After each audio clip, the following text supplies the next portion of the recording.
بسم الله الرحمن الرحيم. زموږ سره د chapter 2 9th class chapter 2 lecture 5 there is distance and displacement. No distance موږ وایو چې the length of the actual path covered by a moving body between two points یا position is called distance.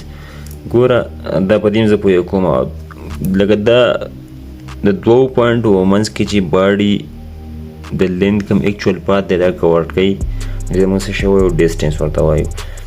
دا موږ څه په ډیل ایکس او په ډیل آر په ډیل ایس په ډیل ایل په ډیل ډي په ډیل ټولو باندې ریپرزینټ کېږي او ډینوټ کېږي. صحیح شو. اکثر موږ ډي باندې ریپرزینټ کوو او ډیل زموږ څه شی ښایي دا موږ د چینج ښایي چینج. هلکه دا اګزامپل ما واخیستو دا یو پات دی چې کور شوی دی د دوو پوینټونو په منځ کې چې هغه د دوه پوزیشن په منځ کې یو اے دی یو بي دی دې ته موږ څه وایو ډسټنس وایو. نو دا سټارټینګ پوینټ دی دا اینډینګ پوینټ دی. ښه دا خبره په دې کې ډسټنس کې دا خبره مې یاد ساتئ چې دا سټریټ هم کېدای شي کرډ هم کېدای شي زیګ هم کېدای شي. نو سټریټ که دا داسې واخلې سټریټ ګورې اے بي نو دا زموږ هم ډسټنس دی. کرډ کې داسې واخلې د دوو پوینټونو په منځ کې چې کوم ډسټنس دی دا زموږ هم ډسټنس دی. زیګ ګډوډ هم کېدای شي د اے پوینټ نه یا داسې لاړ شي داسې ګډوډ دی دا زموږ څه شی دی دا هم ډسټنس دی. په دې کې دا خبره یاد ساتئ ګورئ چې ډسټنس کین ناټ بي زیرو. ډسټنس زیرو نشي کېدی چې زیرو شو دا ډسټنس نه شو. صحیح شو. بله خبره دا یاد ساتئ چې ډسټنس از سکیلر کوانټیټي اټ مسټ بي پازیټیو. نو ډسټنس زموږ سکیلر کوانټیټي او سکیلر کوانټیټي موږ څه وایو چې په دې کې به صرف میګنیچیوډ وي ډایرکشن به پکې نه وي.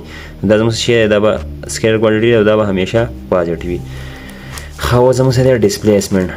ډسپلیسمنټ هم د ډسټنس په شان دی خو په دې کې ډایرکشن دی. ګورئ د شارټیسټ ډایرکټډ ډسټنس ډایرکټډ ځان یاد ساتئ. ګوره دا یو پوینټ وغیره بدل دی.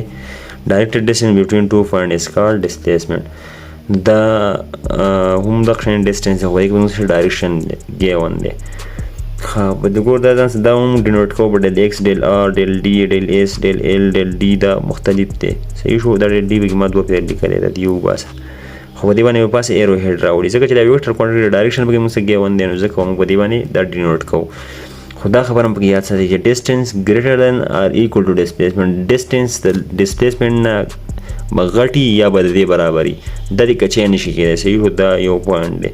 او ډسپلیسمنټ چې نه ډسپلیسمنټ څنګه ویکټر کوانټیټي څنګه ویکټر کوانټیټي ډایرکټډ ډسټنس دی که نه ډسپلیسمنټ. ګوره اکثر سټوډنټانو ته دا پته نه چې ډسټنس او ډسپلیسمنټ کې څه ډفرنس دی.